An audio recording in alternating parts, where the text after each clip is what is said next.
Welcome to Under 450k, and in this video I'm going to actually break down the best property research tool that you will be using in 2025 to buy your next investment property. I'm going to go through two of the main property research tools out there that majority of investors use to shortlist suburbs and do their initial suburb research. That is HTAG and DSR. And I'm going to break down each one, and then you will be able to decide which tool is the best for you. But before I go into that, if you have not already, make sure you are subscribed to my YouTube channel. I do weekly videos on different topics, suburb analysis, etc. And if you're looking to start your 2025 right, make sure you are subscribed to my private community, and I will be able to help you find your next investment property. It's just $35 a month. It's $1 a day. It's amazing value. There's plenty of people within the community, plenty of reviews. Go check it out for yourself. And I also do have a free newsletter, which I go through a suburb every single week, around $450,000, where I break down its economy, its diversity, its infrastructure, its location, its outlook into the future, etc. This one is completely for free. Let's get back into the video. So there are two main research tools out there. One is HTAG and the other is DSR, as you can see on the screen. And when you do property research, there are two main stages of research. One is shortlisting the suburbs on supply and demand metrics, and the other one is doing deeper due diligence of the economy and macroeconomics.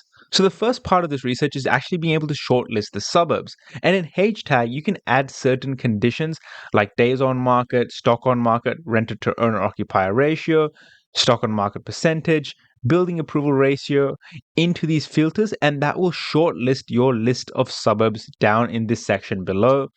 And you can also filter through houses, units. You can filter through certain LGAs like Greater Brisbane or Regional Victoria, Regional Tasmania. You can even search by bedroom level.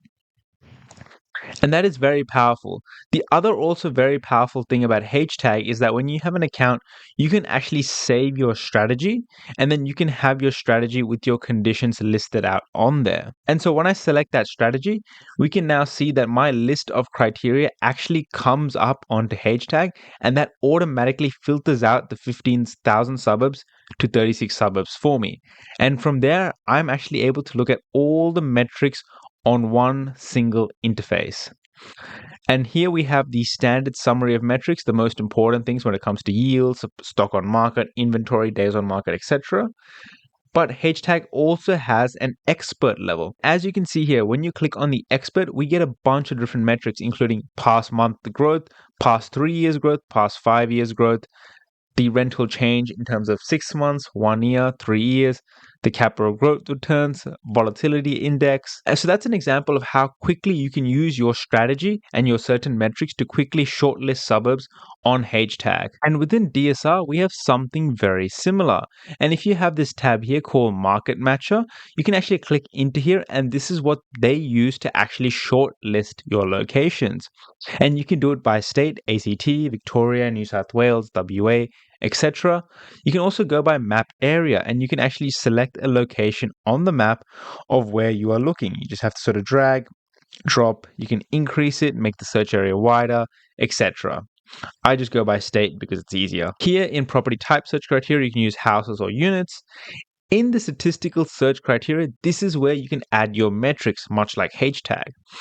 So we can go add statistic, and we have very similar things like days on market, we've got stock on market, we have renter to owner occupier ratio. The difference between HTAG and DSR is that you'll find HTAG has a lot more metrics, which will be quite useful for the normal investor. The other difference is that you cannot actually save your strategy against your profile. You have to each time manually input each statistics and each criteria you want in to actually filter out a list of suburbs. So it's a little bit more time consuming, not by a lot, but a little bit. We also have the display and sorting criteria where we can arrange it by days on market, the least number of days on market. We can do by demand to supply ratio. We can do by median 12-month growth, etc. So we can display and sort that in various different ways. And when you press show matching markets, this will spit out a bunch of different suburbs arranged by the certain metric that you decide to choose. And that is how you actually can shortlist suburbs on DSR. You can also export this in a PDF, CSV, Excel, etc. You can also do the same thing with HTAG. Now, DSR also has one good tool that I'm yet to see on HTAG, and that is to do with the market monitor. So you can actually add in a certain market like California Gully, and you can add that market and create an alert. And you can have these alerts sent to you via email so that when something like days on market changes, it increases or it becomes less, you can be alerted that the market is changing. And so that's also very, very useful. And so that's actually in terms of shortlisting suburbs via HTAG and via DSR. And you can see sort of the comparison about in terms of ease of use, being able to save your strategy, and in terms of general user interface experience for a user. But what about the deeper due diligence of its economy, its statistics, and its macroeconomics? Well, I'm going to show you. So let's pick up any suburb, for example, in HTAG, and we're going to do the same suburb in DSR as well. So let's have a look at Golden Square. So straight away with HTAG, when you select Golden Square, you're actually displayed with a summary of statistics, including how much it costs to buy, to rent, and the yield. And what's really good and a helpful tool that I find is this show bedrooms. You can see the discrepancy between the prices of houses between 2 bedrooms, between 3 bedrooms, between 4 bedrooms, which is very useful if you're looking to do a renovation project or you're looking to add an extra bedroom, etc. Now, something that HTAG also does is that they have RCS metrics based on lower risk, capital growth score, and cash flow. This is not something that I personally use, but this is something that is there. Some very good metrics that HTAG has is that population size, the suburb, as well as the infrastructure spend. I find this to be a very useful metric as it gives me a quick indication of how much money is being spent in that area. Because if there's $0 being spent, I might be less inclined to invest into that suburb, for example. We also have very good graphs of typical price, so we can see the price movement in the past quarter, in the past year, in 3 years, 5 years, all the way up to 10 years. And the really good thing about HTAG is that when we press all, we can see the entire history of a suburb from about 2007 onwards. So we can see any cyclical patterns, any deviations or negative growth. We can see that all in one graph at the touch of a button. So it's a very useful tool having access to its entire history. Same thing with rent. We can see the quarterly, yearly, 3-yearly change, etc. And you can also see all the way from 2010 onwards. HTAG also has other metrics like IRSAD score. I personally don't use that one, but it has other good metrics like rented to owner occupier ratio, units to houses, the demand profile. So we can see that 3 bedrooms are the most in demand in that suburb, as well as the affordability index. Now, I think this affordability index is very, very useful because we want to see if the suburb is affordable to the local residents within that area, because that means there is room for house price growth to occur. We also have other key metrics like stock on market, inventory, days on market, vacancy rate. The other good metrics that HTAG has that other tools do not have is the building approvals, which shows how many buildings have been approved within an area. So that actually affects our supply metric, which is very useful to have. So that is HTAG's deeper due diligence. I'm going to look at the same suburb and I'm going to do the same thing in DSR. So if we went to DSR and went to suburb analyzer and we typed in our suburb of Golden Square, we are presented with a list of metrics. Now, there is also DSR Plus, but I haven't paid for that subscription. It's only for Pro members, and I'll show you the price difference as well. But when we look at DSR, we can see a range of metrics, including typical value, renters on market, days on market, online search interest, gross rental yield, stock on market.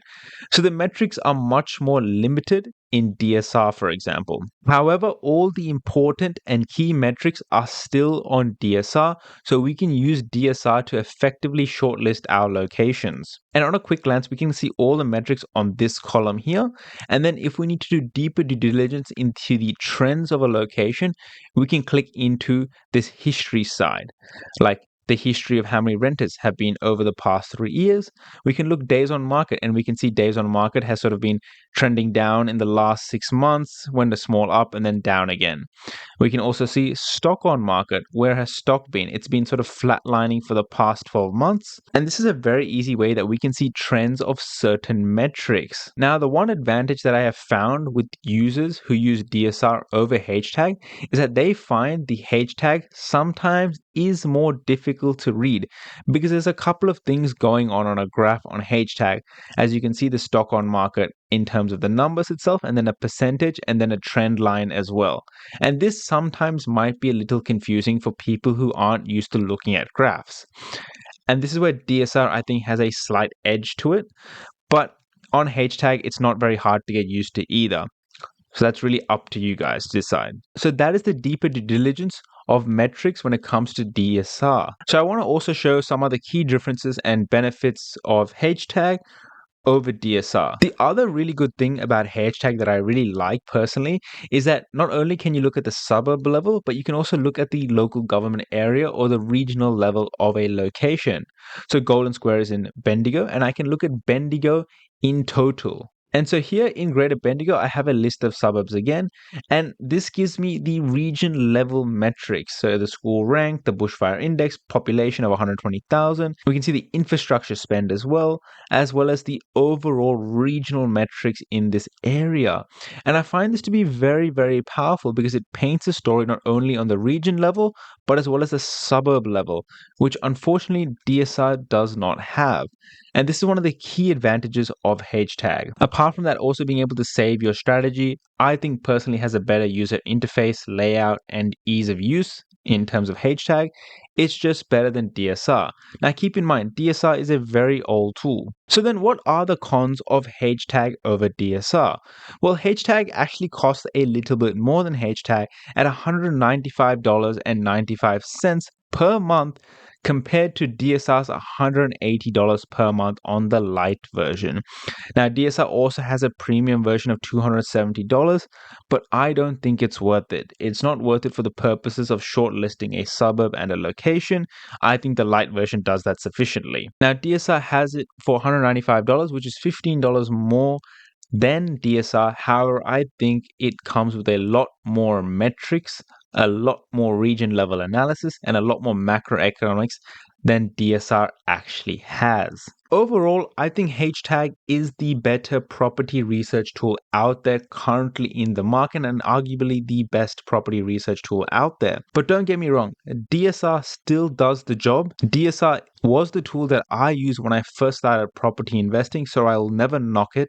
But it is also a very old tool, outdated in terms of its layout, user interface, the number of metrics it has, that HTAG offers and delivers much better value in terms of the price, as well as the number of metrics and the strategy and the ease of use than DSR.